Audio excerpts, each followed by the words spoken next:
Sa wakas, natapos na rin ang construction mo, na-turn over na rin sa'yo ni contractor yung property. Ang tanong, pwede ka na bang lumipat? Ang sagot dyan, hindi pa. Kailangan mo munang kumuha ng occupancy permit. Architect, ano ba yung occupancy permit?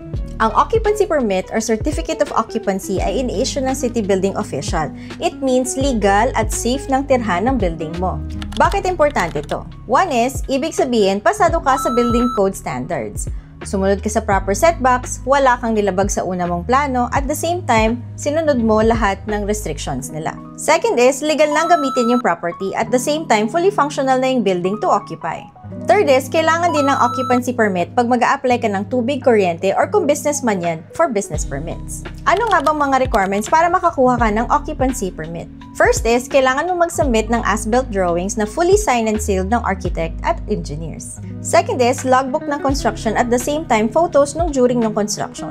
You need to get clearances then from fire sanitation, electrical, and zoning. At syempre, kailangan may building permit ka in the first place. Sa processing naman, submit all the documents sa Office of the Building Official or OBO. And pag mag-a-apply din kayo, meron din silang list of documents na kailangan nyong i-complete. Meron din from the client side at from the architects and engineers side. After masubmit yung mga documents, magsischedule sila ng inspection sa property.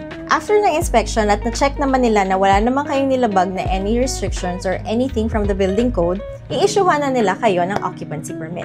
Just make sure before submission, kompleto lahat ng documents nyo. So, kailangan yung planuhin ng mabuti. So, laging tandaan, kahit tapos na yung project mo o yung construction mo, hindi pa rin tapos ang pagpaprocess. Kailangan planuhin mabuti ang pag-apply ng occupancy permit para less hassle.